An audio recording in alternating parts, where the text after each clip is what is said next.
대해서 최근에 있는 분들이 정리해 주셨지만, 제가 다루려고 하는 이제 문제의식은 프랑스 혁명부터 현재까지 한 200년 동안의 마르크스주의 운동의 역사 또는 사회주의 운동의 역사와 페미니즘의 역사가 어떻게 교차되고 결합되었다가 분리되고 또는 대립되는가 하는 이제 그런 그 역사적 조망 속에서 노를 나를 정론거라 최근에 제기되고 있는 거를 같이 공감하고 지지하고 있는 그런 문제의식인데, 이 문제를 발전시키기 위해서 그런 역사적 조망이 필요하고, 동시에 그 과정은 단순히 이제 부운동, 사회주의운동, 사회변혁운동과 여성해방운동이 만나서 떨어지는 진정운동을 단순히 한 게 아니라 그 과정에서 많은 이제 계속 반복되는, 해결되지 않고 반복되는 문제가 있는가 하면 새롭게 계속 제기되는 새로운 차이들이 있다. 또 차이와 반복의 문제죠. 이런 것들을 이제 조망할 필요가 있고, 또 하나는 이제 과학적 연구의 진전. 지난 200년 동안에 이제 많은 배려운동 또는 사회운동들이 있었지만, 그 운동들이 이제 과학과 무관하게 진행된 것이 아니라 과학의 발전과 함께 또 연결되다가 떨어진다는 이런 과정이 있다. 나는 이제 이런 조망을 가지고 문제를 좀 살펴보기 위해서 제목을 이렇게 달았습니다. 그래서 이제 두 가지 그 개혁이 있는데요. 논의를 해나가기 위해서. 이게 그래서 이게 원래 제목에다 촉구라고 붙였는데 빠뜨렸습니다. 이게 촉구입니다. 그래서 이제 이런 조항을 가지고 좀 뭐 한 가지 그래서 얘기한다는 것 자체가 불가능한 일인데, 이제 문제의식을 중심으로 한번 기술을 해보고 계속 발전을 시켜보려고 그렇게 좀 잡은 거고요. 그리고 이제 이런 좀 오랫동안 지연된, 개인적으로 보면 한 10년 전에 시도했어야 될 이런 노력인데, 뭐 아까 정성준 선생님 얘기대로 이런저런 길들에 끌려다니다 보니까 중요한 이 문제를 계속 미루다가 이제야 비로소 이제 처음으로 다루게 된 건데, 이런 감제 속에서 저 자식이 미뤄놨던 공부를 좀 하게 되고, 또 정독거라 이런 데의 그 발전에 기여할 수 있지 않을까 이렇게 생각을 해봅니다. 그런데 여러 가지 뭐 미진한 부분들을 억지로 일단 테이블 위에 올려놓으려고 하는 시도이기 때문에 문제에 대한 답이라기보다는 문제들 간의 체계, 그러니까 문제들이 어떻게 연관되어 있는가는 문제들의 체계를 좀 살펴보려고 하는. 왜냐하면 문제들의 체계가 잡히지 않으면 답이 엉뚱해지기 때문에, 사실은 이 정론거라고 하는 문제가 지난 200년간 사회변혁운동의 최대의 그 쟁점, 맥시멈한 그런 요구들이 서로 이제 제기되는 문제 역사가 엉켜있는 이런 그 상황들을 풀어나가야 되는 그런 지금 과제라고 생각을 해봤습니다. 첫 번째 들어가면 뭐 최근에 이제 그런 상황, 시기가 이제 카오스적인 상황 도래하고 있다. 그래서 이 카오스적 상황에 대한 여러 가지 그 논의들이 지금 나오고 있지만, 문제는 우리가 어려운 점은 이 체계가 안정되어 있을 때 문제를 제기하는 거고, 체계 전체가 흔들릴 때 우리 자신도 함께 흔들리기 때문에 양자역학에서 말하는 불확정성에 노출될 수밖에 없다. 근데 반대로 이제 체계 카오스 이론을 제기하는 중요한 그 이점 중에 하나는 나비 효과가 발생합니다. 체계가 요동칠 때는 주체들의 행위가 체계 전체를 흔들 수 있는 그런 힘을, 파괴력을 가질 수 있다는 거죠. 이런 이제 난점과 동시에 이점을 동시에 잘 활용해야 되는 그런 시기가 있다. 그랬을 때 이제 지금 특히 이 체계의 도경은 과거와는 달리, 과거의 체계는 그러니까 아리기, 조반이 아리기가 얘기하는 체계, 자동 체계지가 오래간동안 4차례 회계분수상, 회계는 이해를 있었다고 했을 때, 지난 3번의 위기하고 달리 이번은 전체적인 위기라고 하는 거죠. 잠시부터 처음이죠. 그러니까 자본주의 시스템 내부의 위기만이 아니라 지금의 생태 위기 전체, 그 다음에 70억에 달하는 인간 주체성 전체의 그 개변을 가져올 수 있는 이런 아주 심대한 위기라고 하는 것이죠. 따라서 이 문제, 이 세 가지 위기를 동시에 해결하려면 세 가지 위기를 그동안 다 다뤄왔던 정보거라 차원에서의 연구가 좀 기괴하게 연구하는 매줘야 된다. 이런 전제를 깔고 시작을 해봤습니다. 그랬을 때 이제 문제가 되는 것은 조금 아까 정선 교수 장관님 논쟁을 하기도 했지만, 어쨌든 자본주의 세계 체계, 현재 지난 500년 동안 발전해온 이 체계 시스템을 어떻게 분석할 것이냐는 문제는 생태계나 주체성 위기를 해결하기 위해서 반드시 먼저 선결을 하고 넘어가지 않으면 안 되는 과제라고 하는 거죠. 그것 때문에 마르크스주의가 부침이, 마르크스주의에 150년 동안 상당한 부침이 있었습니다만, 그래도 굴하지 않고 계속된 연구 끝에, 적어도 이제, 역사 유물론에서 역사지리 유물론으로, 또 역사지리 유물론에서 역사적 생태과학으로, 이렇게 발전된 궤적이 이제 형성될 수 있게 된다는 그 점을 좀 얘기하려고 했습니다. 이 부분은 이제 자세히 다루지는 않겠습니다.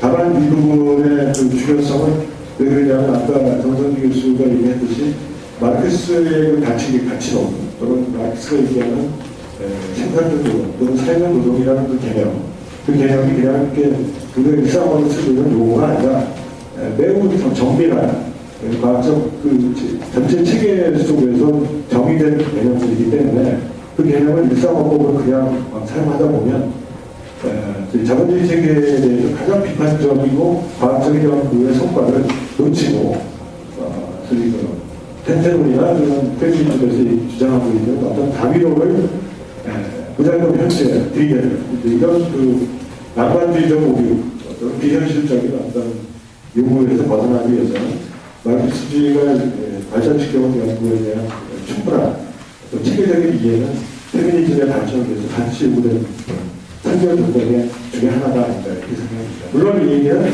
거꾸로 마르크스주의의 발전에도 말씀드리겠습니다만 마르크스주의의 확장과 발전을 위해서는 페미니즘과 생태과학에 대한 연구가 반드시 또 선결적으로 이루어진다.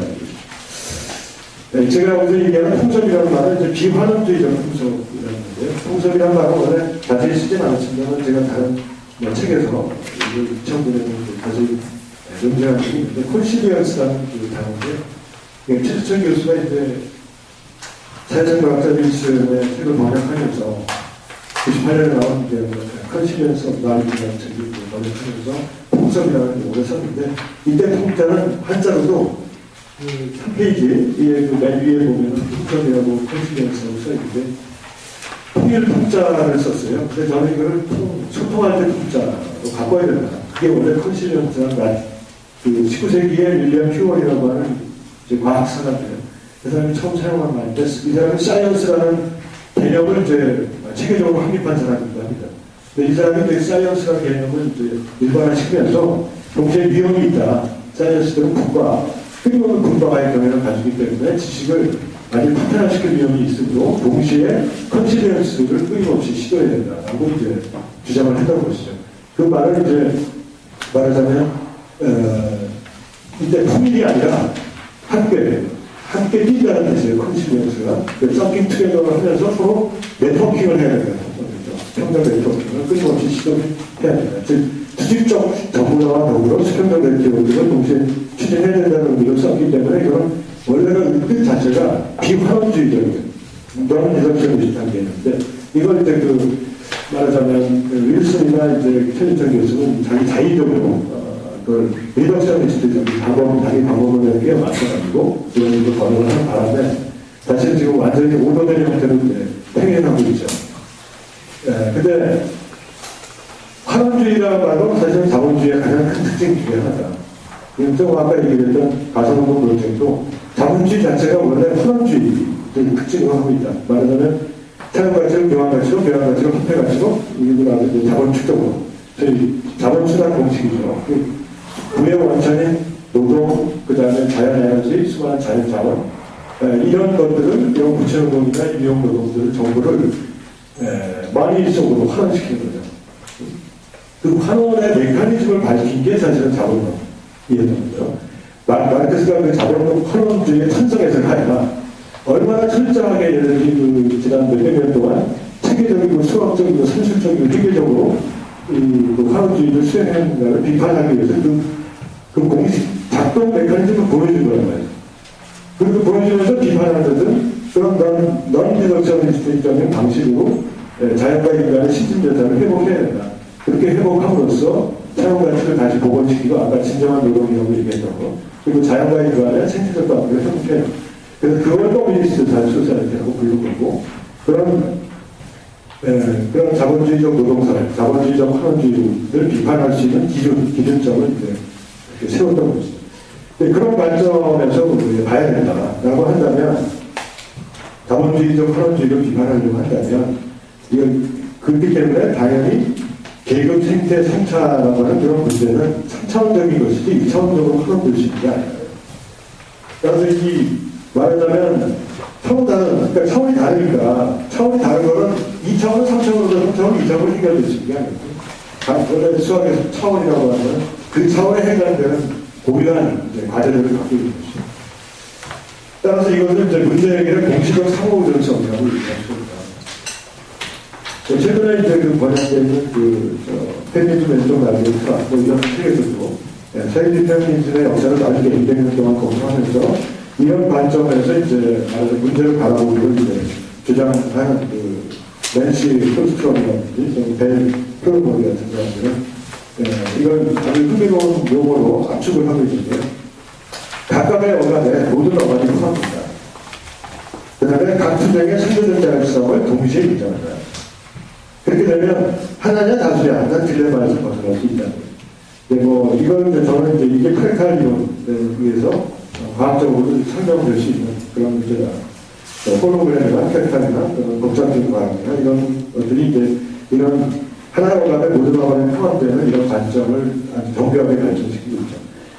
제가 보기에는 이제 마르크스의 이론 자체가 바로 이런 식의 이제 프랙탈 복잡계 과학의 아주 정교한 방법으로 성취하고 있는데 그 당시에는 이제 이런 과학적 언어들이 없었기 때문에 자기가 직관에 대해서 이제 그걸 복잡하게 소실해 나갔다는 거예요. 근데 자본론이 이제 세권으로 되어 있는 자본론이 복잡할 수밖에 없는 거는 이런 과학적인 것들을 말로 풀어야 되기 때문에 복잡할 수밖에 없죠.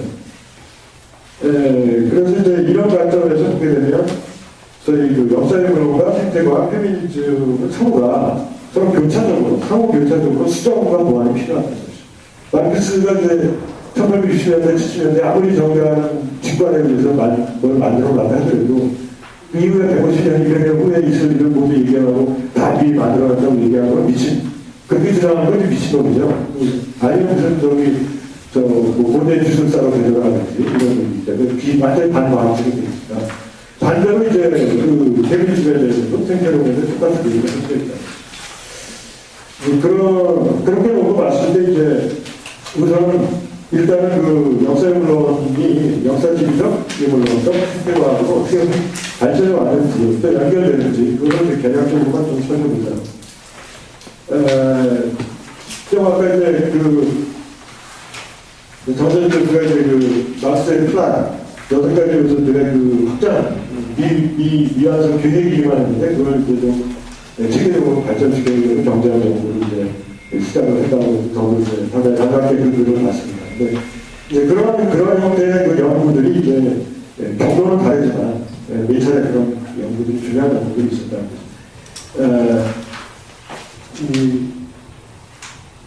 그래서 이제 마르크스가 처음으로 확립한 4페이지 앞에 보면은 인간과 자연의 신진대사의 역사적 대화, 인간과 자연의 신진대사라는 그런 개념은 이제 격설수로 초기에 거기서부터 죽을 때까지 끊임없이 모든 책에 시작을 알려준다. 그리고 중간에 계속 나오는 개념입니다. 인간과 자연의 신진대사의 역사적 대화 과정에서 발생한 자생적, 다양화적 그룹에서부터 사회적 그룹으로의 이해, 거기서부터 가족과 국가의 기회, 사회주의에서는 기호를 설명하고 고대적 생산 양식과 고고대 생산을 거쳐 자본 인도는 토지 국가 대외로 세계시장이라는 여섯 가지 기본적인 복잡한 관계로 발전한 자본주의 생산 양식의 전복, 그리고 그 역사적 전개 및 생산 양식의 각각의 특유한 이데올로기적 성분의 역사를 모두 포함해서 체계적으로 설명하려는 거죠. 그러니까 이거야말로 인류 역사상 있었던 가장 체계적인 시도, 가장 포괄적인 이제 연구 계획이라고 할 수 있습니다. 아직 이거는 이제 완성되지 않았지만. 그러나 이제 이런 연구들이 부분적으로 이렇게 진행이 되어 왔었는데요. 그동안에 이제 동시에 끊임없는 이제 기투쟁의 실패, 그리고 그로 인한 이제 분열, 이런 것들이 있기 때문에 막스가 반복적으로 잊혀졌다가 재조명되는 이런 과정이 있습니다. 아무튼 지금 다시 마르크스의 새로운 21세기 들어 마르크스에 대한 레네상스가 진행되고 있는데 이 때문에 마르크스의 계획 자체가 입체적이고 3차원적이 아니라 N차원적이다. 어떻게 보면 뭐 이렇게도 얘기할 수 있는 아주 복잡한 이론이라는 것이죠. 근데 문제는 이제 이런 차원들을 끊임없이 자본주의가 현원주의적으로 수행하면서, 그러니까 이걸 자기 나름대로 수용시키면서 노동력 특치와 자연에 대한 스타일을 수행해 왔는데 대한 역사적 근처인데, 이때 마르크스 이론에서 매우 중요한 것 중에 하나가 저는 이게 바로 이제 마르크스의 프라크탈한 관점이라고 보는데, 과거의 지배형식을 전적으로 단순히 대체하지 않았다는 것이죠. 이 역사적 과정이 끊임없이 감싸고 포함시키는 이런 방법, 홀딩하는 그런 방법이에요. 그래서 뭐 예를 들면 가족에 대한 그 분석에서도 현재 가족은 그 내가 속에 비단 교육뿐만 아니라 농경을 포함합니다. 왜냐하면 그래서 처음부터 농경을 위한 교육과 관련을 맺고 있기 때문에 현재 가족은 그 사회와 각각 국가 속에서 방법에 관련된 온갖 모습을 축소하는 형태로 내포합니다. 이런 것이 이제 착취와 수탈 제도의 일반에서도 그대로 적용되어 있다는 게 이제 그 27장, 자본의 1편에 이제 27장 이후에 33장까지 자세히 기술이 되고 있는데, 이런 과정을 놓고 보면 가족의 문제뿐만이 아니라 다른 형태들도요. 그 다음 페이지 넘어가면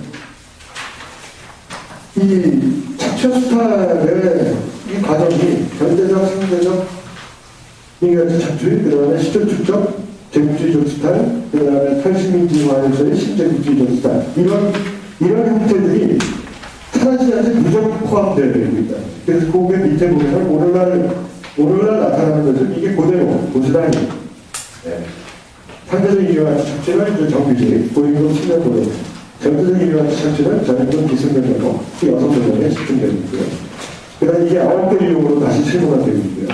그 다음에 수사는 노동계의 박탈, 세계관 수탈, 자연노동의 수탈, 금융조 수탈. 이게 규정적으로 작용하고 있다는 거죠. 그래서 이게 한 일국내에서만이 아니라 전 세계적으로 분포가 되면서 어떤 문제가 생기냐면, 그 다음 페이지의 그림을 보시면, 그림을 보시면요.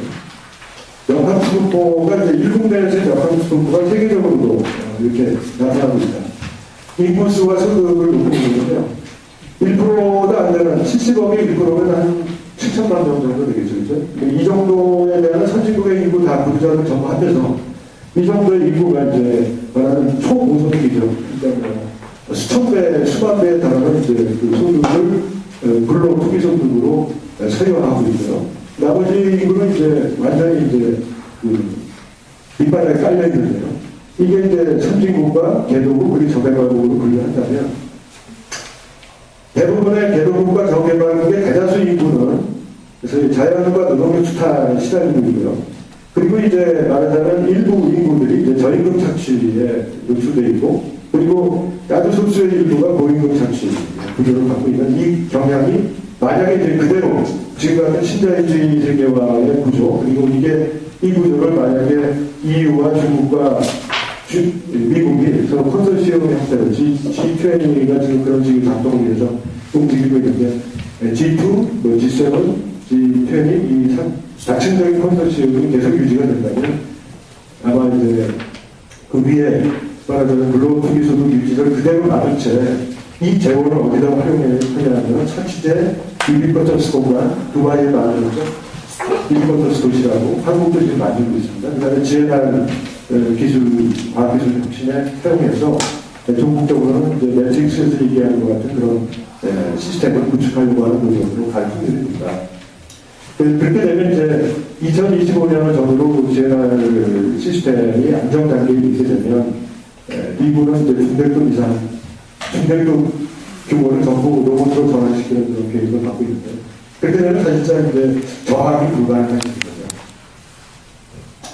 그랬을 때 이제 그 선에서 지배를 유지하는 때, 그 지배력은 막강해지기 때문에 작은 규모의 저항, 즉 저임금 착취 규모 수준에서의 다시 대중들의 저항이라는 게 상당히 힘들어집니다. 따라서 이제 남은 한 15년 동안 사이에 인류 역사를 결정이 벌어져야 되지 않나 이런 생각을 해봅니다. 이제 빌리 합의 같은 경우는 이제 이걸 지리적 공간 자원의 문제로 사고를 했는데요. 역사적 관점에서만이 아니라 합의가 이제 그 위기, 크라이시스, 경제 위기, 경제 불안, 공황 이 문제를 국민적 위기, 전환 위기, 그리고 세계적 위기라고 하는 처음으로 나눠서 이것들이 처음에는 5년, 10년, 그 다음에 뭐 10년, 20년, 그 다음에 이런 30년에서 50년, 또 100년 이런 단위로 여러 가지 크고 작은 형태의 크라이시스들이 진정으로 이동하는 그래서 세계적인 차원으로 확장되는 이런 과정을 연구하면서 그것들의 불균등성이 어떻게 이제 하나의 집중, 한쪽으로 확산되고 하나는 자본이 집중되는 이 이주 운동이 발생하는지를 이제 추적을 했습니다. 그래서 이걸 역사 진정 운동이라는 형태로 이제 확장을 하자고 지난 20년 동안 시도를 해왔는데 이런 과정에서 보면 이제 이 과정을 잘 재조정해서 적용을 시키면 한 국가와 또는 세계적 차원에서의 그 자본의 불균등한 투자, 그 다음에 저희 1차 순환, 2차 순환, 3차 순환, 다시 말하면 프로덕트, 하드웨어, 소프트웨어 차원에서의 불균등 발전의 그 실상을 분석하기 매우 좋습니다. 그리고 이제 이 3차 순환, 이게 뭐냐면 공장 만들어 놓고요. 공장 만들어 놓고 이제 대량산 상품을 생산해서 대량 보험을 하게 되면 말하자면 그 신도시 만들기 전에 공장 단지가 만들어졌다가 대규모 이걸 직접 하게 되면 주변에 단지를 짓기 시작하고 그게 발전돼서 신도시가 만들어지고요. 그렇게 해서 전국적으로 이제 도시들이 확장되고 나면 국가가 저희 노동력 관리를 위해서 또 생산 수단에 대한 노하우, 기술, 테크놀로지 관리를 위해서 등차원에서 개입을 하게 됩니다. 적극적으로. 그게 이제 노동력에 대해서는 사회적 소비라고 해서 ISA가 이런 이제 ISA와 ISA라는 개념으로 잘 정교화 시켰죠. 이대로 이제 국가 장치와 어학적 국가 장치가 이제 대규모 직접된 도시에 직접된 노동자들이 폭동을 일으키지 않도록 좀 일상생활에서 잘 복종하도록 가르치는 이런 기술들을 또 하나는 이제 생산수단과 조직혁신을 위한 과학기술 혁신에 국가가 대규모 투자를 했습니다. 한국 같은 경우는 이제 김대중 정부 시절이 아주 상징적으로 교육과학기술부의 등장, 그러니까 교육인적 자원부의 등장과 과학기술부의 등장입니다. 그러니까 처음으로 98년에 한국에서는 3차 순환을 국가가 전담하는 전담부서가 생겨납니다. 따라서 이제 한국이 지금 98년부터 2008년까지 10년 사이에 부정부로 거치면서 3차 순환이 대체로 안정적인 기반을 갖게 됐습니다. 따라서 이제 이명박 정부 들어서는 이제 안전 기반을 일단 가졌으니까 교과부와 과학기술을 어떻게 통합하는 효율성을 위해서. 그리고 이제 그렇게 되면 그 과정이 대체로 4월의 4차 순환이라고 하는 과정으로 나아가게 됩니다. 그래서 이게 이제 저희 온갖 돌봄 노동이니 소위 이제 인지자본이라고 보통 얘기되는 또는 돌봄 감정자본이라고 얘기되는 것들이 되게 서구에서는 90년대 이후 3차 순환이 종료된 후에 특별히 자본을 어디다 쓸 거냐 하는 거죠. 한쪽으로는 아까 지적 전환을 통해서 자유로운 지대를 찾아서 주민과 이거 아시아로 말하지만 아주 고도화된 부분에 대한 투자는 내부에서 하는 거죠. 선진국 내부에서. 그 내부에서, 이 선진국 내부에서 이런저런 그 순환, 자본들이 4차 순환을 트게 거죠. 지금 한국에서는 이제 이게 지난 10년 동안 쭉 확산돼서 이런 골고루 다 갖추게 됩니다. 이랬을 때, 이런 상황이 주체 양식의 변화에 어떤 영향을 미칠 것이냐 하는 문제입니다. 그러니까 이거는 이제 남성만이 아니라 여성도 모두 특히 이제 여성들이 자본의 4차 순환 과정에서 빠르게 포섭되는 바람에 지금 심각한 문제가 벌어지고 있죠. 1차 순환에서 보면은 감정노동, 문화의 문제, 성형산업에 의한 부분에서 성형산업, 결혼관리산업, 돌봄산업, 치유산업 등등에 완전히 포섭돼서 특히 중간계급 여성들은 이제 완전히 여기서 놀아나고 있는 거다. 여기에 중요한 공격으로 활동하고 있는 거죠. 그 밖에 나머지도 물론 심각한 상황이죠. 자, 이런 과정들이 이제, 이런 과정들의 역사적 변화들이 또 있는 거죠. 이렇게 이제 역사적이고 지리적인 것이 포함이 돼서 자본의 수단이 체계화되고 확산되는 과정이 역사적으로 몇 차례의 그 공간 이동을 통해서 거쳐가는 거는 이제 이번에 아니면 자세히 설명하고 있고 여기서는 그냥 간단히 생각했습니다. 그랬을 때 이제 생태학적인 문제들을 어떻게 바라볼 거냐, 이런 관점에서 봤을 때 생태학이라고 하는 부분은 마르크스의 이론의 생태과학이라고 하는 이제 가장 발전된 과학과 결합되어 있는가, 또 그 이전에 이미 마르크스가 그런 관점을 가지고 있었는가 하는 이런 문제입니다. 여기에 대해서 아까 페미니즘에서의 마르크스에 대한 비판들이 있었던 것보다 더 심하게 그 마르크스가 반생태적이다 라는 이제 그런 비판이 좀 있어 왔지만, 2000년을 정부에서 이제 마르크스주의자들이 이걸 본격적으로 반론을 제기했고, 그 충분한 근거들을 제시를 했습니다. 그래서 그런 내용들을 지금 여기다가 간단히 집어넣고 있는데요. 그래서 9페이지 밑에 이제 데레 코스터 같은 사람들이 이제 마르크스에 대한 생태론자들의 비판이 얼마나 허술함이 논증이다라고 하는 걸, 이제 마르크스가 한 얘기는 보수가 보지 않고 자기들이 그렇다고 가정해놓고 이제 비판하는 그런 것들에 대한 이제 자세한 논의들을 담아내고 있습니다.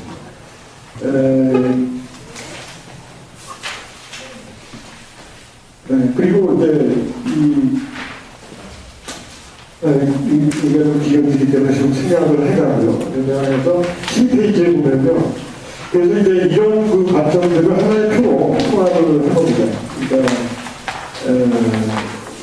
역사집이 물론 그런데 이건 여기는 이제 공시적 구조를 보여줄 거기 때문에, 아리기나 또는 생태과학에서 얘기하는 생태적 시기의 역사적 변동이라는 공시적 구조하고 다시 결합을 시켜야 되겠지만, 일단 공시적 구조 속으로 지금 이 세 가지 논리를 통합을 했을 때, 이런 하나의 그 시스템 다이나믹스에서 얘기하는, 시스템 생태학에서 얘기하는 회로 도구로 이걸 표시할 수가 있다는 것이죠.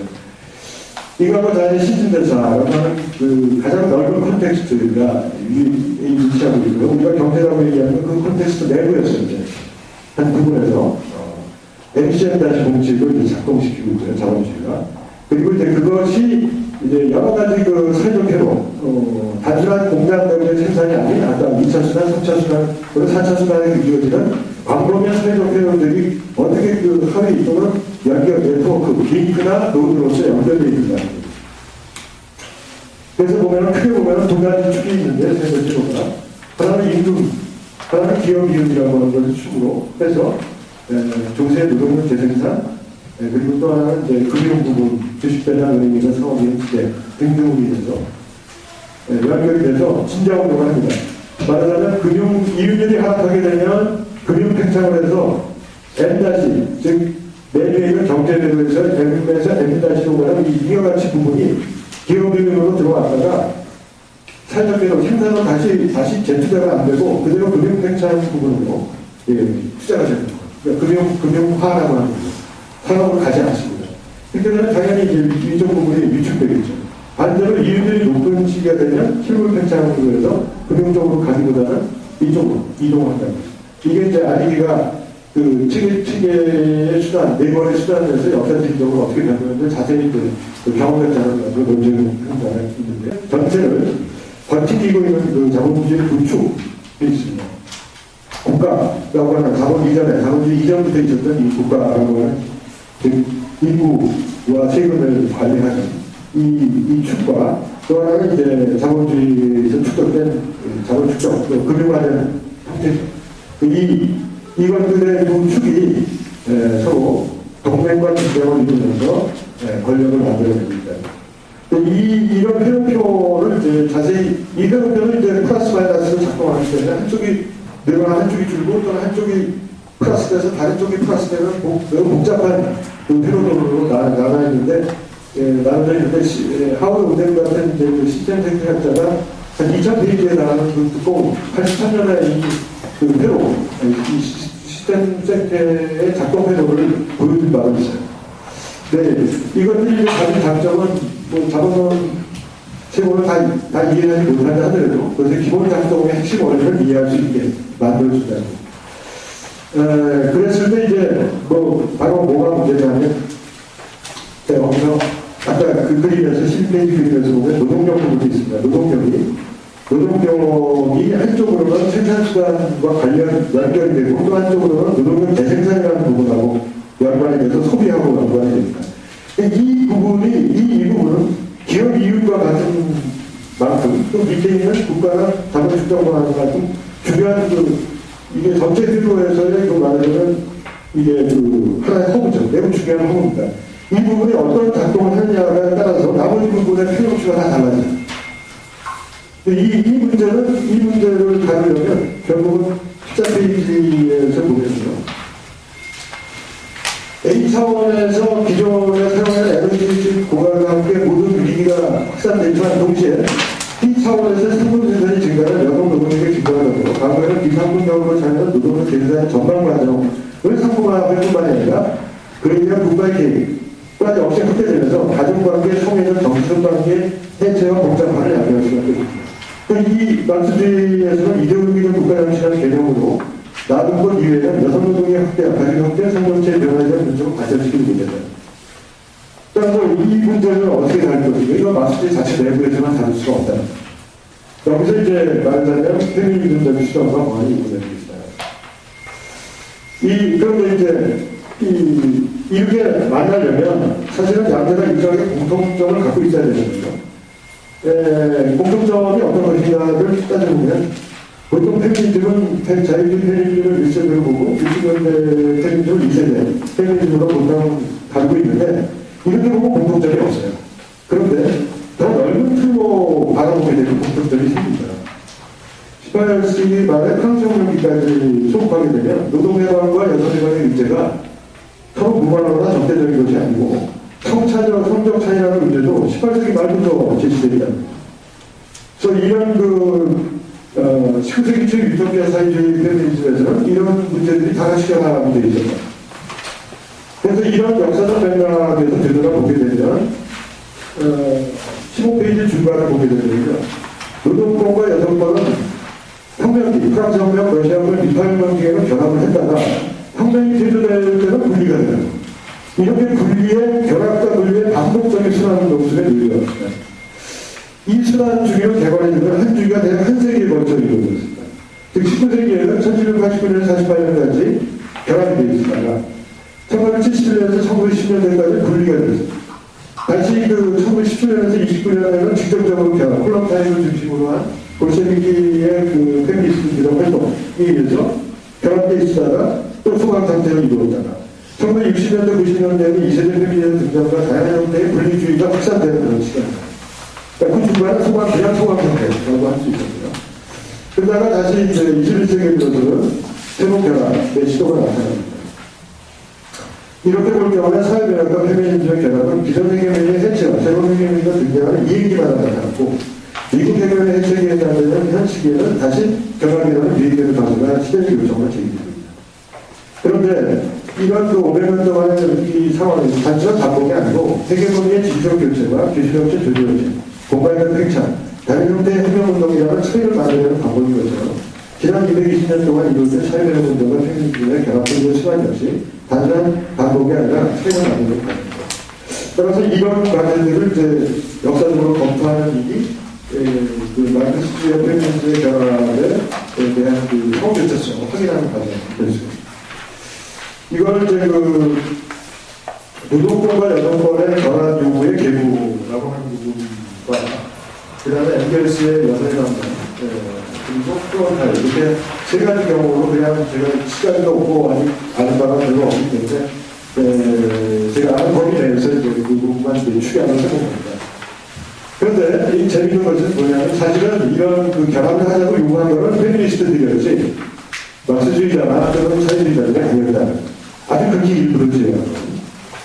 그래서 이 사회배경적 페미니즘 요구에 노동과 여성권의 결합적 여성권의 요구는 극히 일부러 제외하고는 러시아 혁명기는 물론 프랑스 혁명 당시부터 남성 혁명가나 노동자들이 결국 기각해놨다. 그 기각의 역사, 예외와 계약의 역사. 그래서 1790년 콩돌세 또는 오늘된 부부제라든지 또는 아콩부라든지 내용과 아콩부들의 주장들이 사실상 다 기각됩니다. 그래서 흑여권, 노동권은 물론 흑여권 문자도 기각을 시켰다. 정치활동은 그대로 따르는 거죠. 그 다음에 이제 38년대, 1930년대, 40년대 들어와서 프리웨이주의, 생시범주의, 오해주의자들이 특히 이제 이들 남성들이 그 페미니스트들의 요구를 받아들였습니다. 그래서 프리웨이나 안방색은 아주 적극적으로 밀고 나갔던 것이죠. 그래서 성해방, 성적 해방까지 이제 경제적, 법적, 지적 해방과 성적 해방을 모두 연결시켜야 된다고 주장. 가장 이제 적극적이었던 게 프리웨이죠. 그래서 어떤 의미에서 프리웨이는 아직까지도 프랑스에서 근성, 프랑스에서 근성, 그러니까 사드의 책도 근성 아닌데 프리웨이 책만은 근성으로 아주 희한한 거예요. 영어 책도 거의 번역이 안 돼 있고요. 그 다음에 이제 빨리 이게 재미있게 보면 1948년 혁명 때도 풍동의 가격은 반대가 있었고요. 그리고 이제 제일 인터내셔널도 거부를 했고요. 그리고 이제 그 파리 고민에서도 역시 거부를 했어요. 그 다음에 이제 또 콜론타이 경우입니다. 콜론타이는 이제 사실은 레닌하고 원래 1918년에 공동으로 이제 여성해방과 노동해방에 관한 그 공동강령을 쓰기로 했다가 레닌이 포기합니다. 포기하고 신경제 정책의 도입을 통해서 가족 그 사이에 있었던 사형당에 있었던 가족입법의 개혁 부분들이 상당히 후퇴하거든요. 그리고 이제 1919년, 21년, 26년 모든 시기에 레닌, 부활의 트로츠키 모두가 역시 콜론타이의 제안을 반대했습니다. 이 제안을 특히 반대한 부분은 이제 다른 것보다는 그 자유변화과 동지적 산업, 보편가족이라고 하는 새로운 이제 가족, 고정가족의 완전한 해체를 요구하는 이제 이런 금치적 요구들을 수용할 수가 없습니다. 그런데 이제 이 중에 몇 가지 예들이 있었는데, 아까 인터넷 사회주의자들이 있었고, 그리고 이제 벵게르스와 아우구스트 베르이 이제 특히 여성 노동해방과 여성해방에 연결해서 집중적인 연결을 한 바가 있습니다. 그리고 이제 콜론타이 경우도 있는데, 이 문제는 사실은 상당히 복잡해서 제가 이제 제대로 정리하기가 어려워서 그냥 엥겔스하고 콜론타이 예만 간단히 들어봤는데요. 엥겔스는 이제 예전에 읽었다가 그냥 묻어놨다가 최근에 다시 읽어보니까 상당히 재밌더라고요. 그리고 또 발전시켜야 될 많은 그 논의들이 압축되어 있는데, 엥겔스의 논지는 파밀리아라는 말이라고 하는 게 원래 가족이라는 뜻이 아니라 그냥 노예라는 뜻이었다는 거죠, 가족이. 이 파밀리아가 노예라고 하는데 이제 이 말로 이게 보면 제가 이제 신동한 파밀리아 아파트라는 데서 그런 노예 아파트라는 뜻이더라고요. 이 것도 모르고 뭐 파밀리아 누구 떠오르는 게 참 웃긴다는 생각이 드는데, 그래서 이제 사실은 뭐 로마 시대에는 이제 그 노예제, 가족 노예제라고 하는 게 확실히 확립이 됐었는데, 이 미개 단계에서는 사실은 이 논의가 좀 복잡하지만 요즘은 그 감정적 세대 공동체라고 하는 것이 있었다는 거예요. 그러니까 지금 우리가 핵가족이라고 하는 게 익숙해져 있지만 이 가부장적 세대 공동체가 있었는데, 이것들은 과거에 그러니까 과거의 군혼의 어떤 특수한 형태로서 여러 곳에 남아있는 반전하는 것도 있는데, 이런 그 대군이라든지 또는 군혼의 흔적이라든지 하는 것들은 이것들은 과거의 어떤 그 공부학적 유물 같은 것들인데, 그거는 그 이전 시대에 군혼이 있었다라고 하는 것의 증거다. 그래서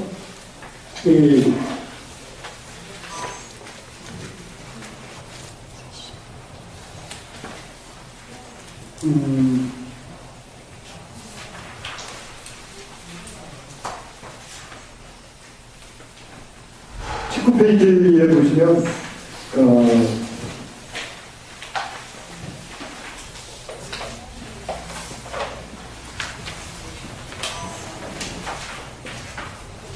이경문에서 느낀 게 기왕을 지금 자유로운 성경은 대원이 승리하고 나아가 단원이 승리한 경우에도 별도 소원하지 않는다. 나무는 가족제도 위에 들어오는 검은 그림자처럼 문명시대의 유대를 따라다닌다. 이거 모건의 인용입니다. 모건이 말하는 나눔이라는 것은 단원과 변전하는 남자와 미혼 여자의 야합을 말한다. 나눔은 직접적으로는 구분해서 이해하며 여자가 정제머리를 쓰기 위하여 다른 남자에게 몸을 바치는 의식에서 이해된 것이다. 몸을 위하여 몸을 허락한 것은 최초에는 종교적 행위였다. 그것은 사람의 여신의 신전에서 기록되고 그들은 처음에는 신전의 재산으로 되었다. 딱 한 남자에게 몸을 허락한 것은 원래는 모든 여자의 의미였으나 후에는 모녀들만이 다른 여자를 대신하여 수행하였다.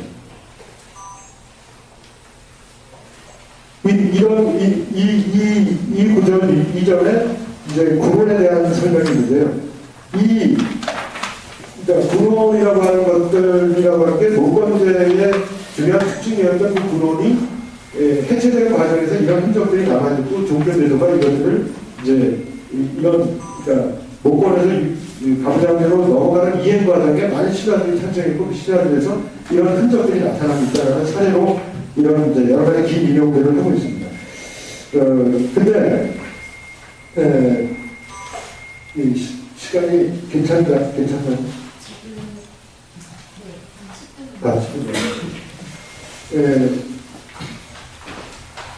그래서 그 다음 페이지로 이런 과정들이 이제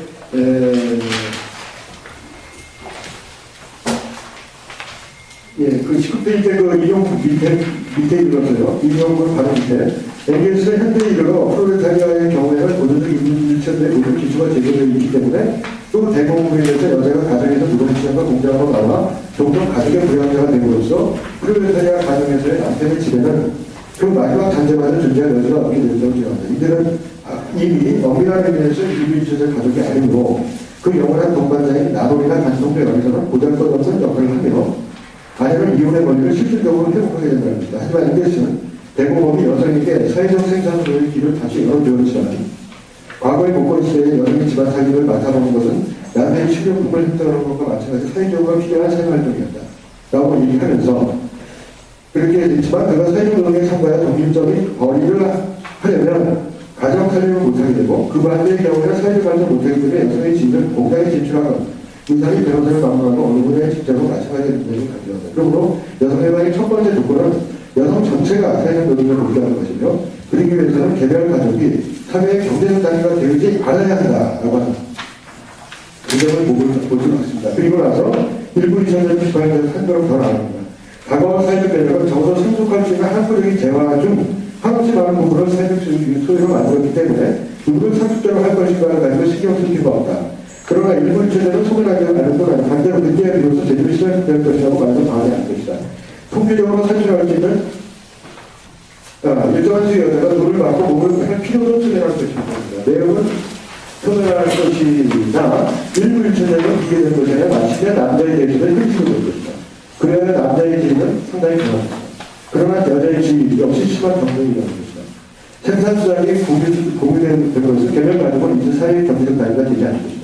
사실은 집안 살림은 사회적 시간으로 되고 아이를 돌보고 교육시키는 공공사업으로 될 것이다. 그럼 오늘날 촬영한 마음먹고 사랑하는 남자에게 보고 맡길 수 없게 만드는 가장 본질적인 사회적 개입, 도덕적 및 경제적인 개입이 그 결과에 대해서는 걱정하지 않아야 할 것이다. 이렇게 얘기를 합니다. 그래서 이렇게 얘기하면서 일부 일처제가 만약에 제대로 된 그 사회경제적 조건의 제약이 없다면 실제로 프리덤이라고 하는 게 이제 실현될 수 있을 것이다. 남자에 대해서도. 그러나 남자들은 대부분 사회경제적 조건의 우위를 바탕으로 해서 그걸 실행하지 않고 있다는 비판입니다. 이런 의 논의를 마지막에 이제 그 프리의 예를 인용하면서 프리에 대해서 자세히 자기가 이제 책을 쓰고 싶었지만 시간이 없어서 그냥 간단히 인용만 하다라고 하면서 프리에 대한 경위를 포함해서 이런 논의를 마지막으로 하는데 그 시간이 없어서 제가 21페이지에 이걸 그림으로 그려봤습니다. 이 엥겔스의 논의를 이 마지막에 다 집약을 하고 있는데요. 복잡한 논의를 집약을 하자면 다분지 문명은 생산 형태, 가족 형태, 국가 형태, 도시와 농촌의 관계, 그리고 이원제라고 5가지 측면에서 심각한 모순과 문제를 안고 있다. 따라서 이것을 새로운 문명으로 전환해야 합니다.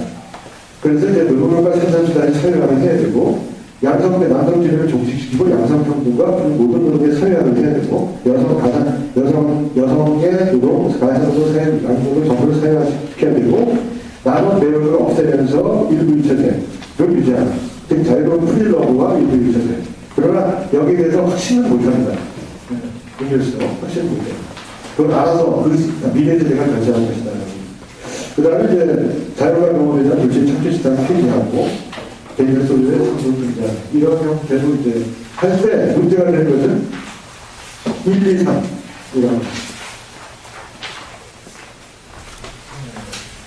1, 2, 3이 자동으로, 즉 2와 3이 자동으로 되기, 1과 2와 3이 1을, 즉 첫 번째 생산 형태를 바꾼다고 가격 형태가 저절로 바꿔지지 않는다는 거죠. 이게 이제 그 중요한 문제인데, 이게 그 19세기의 자유주의, 유전자사주의, 선생님과 관계를 놓고 보면, 러시아 문제까지 보면, 생산 형태만 바꾸고 가격 형태를 바꾸지 않아요. 또 국가 형태는 역시 가격 형태하고 보수를 일으키거나 바꾸지 않아요. 이런 문제점들이 남는 거예요. 콜론타인 같은 경우는 이제 그걸 바꾸기 위해서는 통째로 바꿔야 된다. 즉, 가격 형태만 바꿀 수도 없고, 사회 형태, 가격 형태, 국가 형태 전부가 바뀌어야 된다. 라고 하는 게 이제 콜론타인이 가장 말하자면 통체적인 질문을 제기했던 것이죠. 그래서 이제, 그런데 콜론타인 주장을 받아들이지 않았고요. 콜론타인은 이제 보편가족을, 핵가족을 해체하고 보편가족을 하자. 자유대화과 보편가족을 하는데, 이렇게 되면 이제 사실은 질투, 사랑의 경쟁, 이런 문제가 발생하는데, 그렇게 해서 이제 동지애를 상호할 수 있고, 말하자면 노동해방과 여성해방의 연대가 파괴될 수 있다. 라는 이제 많은 남자들, 볼셰비키들이 걱정했죠.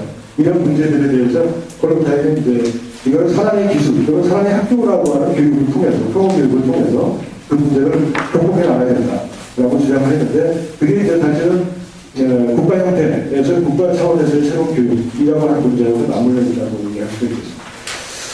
그래서 이제 그 24페이지를 보면은 사실은 이제 자본주의 극복과 가부장제 극복이라는 것은 이게 동시 자본주의 극복하고 가부장제 저절로 극복되지 않는다. 라고 하는 이런 문제들이죠. 물론 이제 자본주의를 제대로 극복하게 되면 가부장제를 극복한다. 이렇게 해서 포함관계.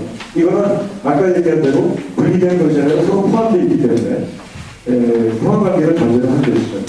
이게 이제 단순한 이중체계하고 다르다는 것을 말씀드리고 싶습니다. 주체함식에서는 이제 인디비주얼리티에 대한 많은 논의, 노동해방, 인권, 세계인권 선언 이런 것들은 이익이 되지만 섹스나 섹슈얼리티에 대한 문제들은 인권 선언에는 좀 빠져 있습니다. 따라서 이 네 가지 과제들의 동시적 결합을 어떻게 추구할 것이냐는 것도 있는데, 여기 보면 이제 말하자면 자본주의와 노동해방이 있고요. 가부장제에 반대하는 여성해방이 있는데, 자유주의 페미니즘과 급진 페미니즘은 자본주의 틀 내에서 움직여왔다. 라고 얘기할 수 있습니다. 그러나 이제 사회주의는 말하자면 여성해방의 문제의식을 수용하지 못했던 거죠. 기존의 사회주의성이. 말하자면 사회주의 페미니즘은 자본주의를 벗어나면서 공민주의를 향해서 나아갈 때 말하자면 노동해방과 여성해방은 플러스 문제로 이해될 수 있지 않을까.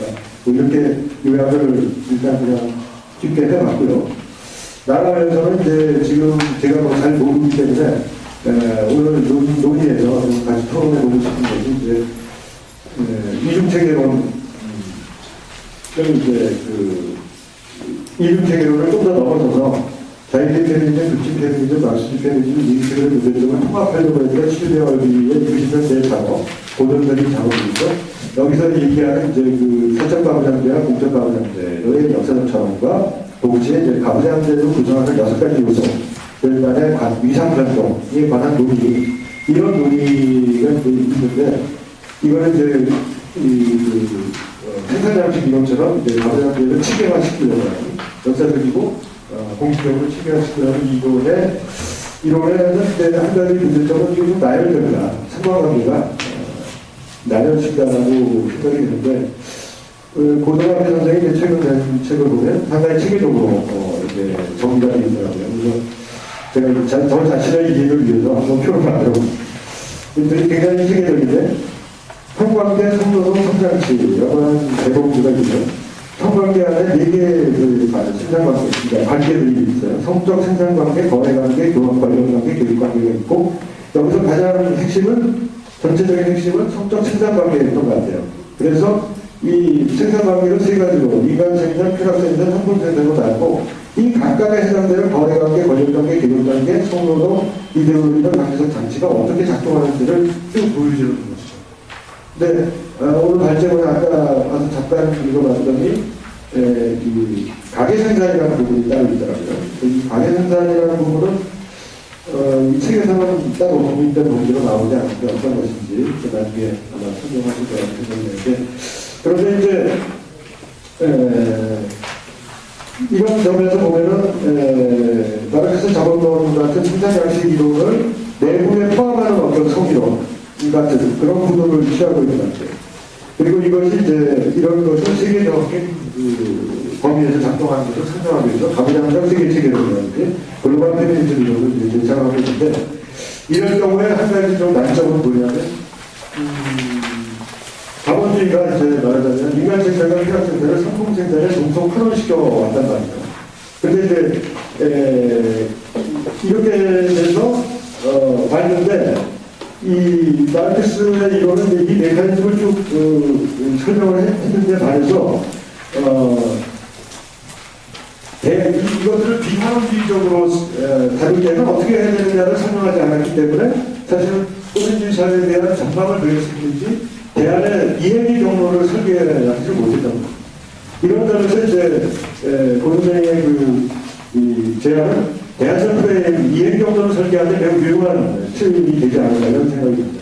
그런데 이제 동시에 한 가지 문제는 그러면 이거를 이 인간 생산, 쾌락 생산, 이제 상품 생산이라고 하는 이 관계를 어떻게 현재 자본주의, 그 이전의 자본주의, 그리고 앞으로 이후의 이행 과정, 이런 거를 역사적 과정 속에서 말하자면 디벨롭을 시켜야만 그 형태가 나타나지 그렇게 합니다.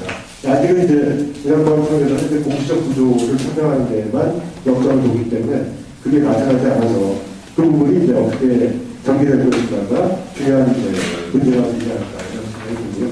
ABS가 코로나19가 제기했던 또는 아까 역사적 과정에서 나타나는 불리한 변화의 문제, 이런 문제들을 이제 어떻게 사고할 것인지 좀 더 넓은 역사를 갖고요. 이런 부분들에 대한 이제 연구가 동시에 진행되지 않을까 이렇게 생각합니다. 예, 그냥 이 거친 그림을 그리듯이 이제 좀 제안을 해봤습니다. 예, 이상 마치겠습니다.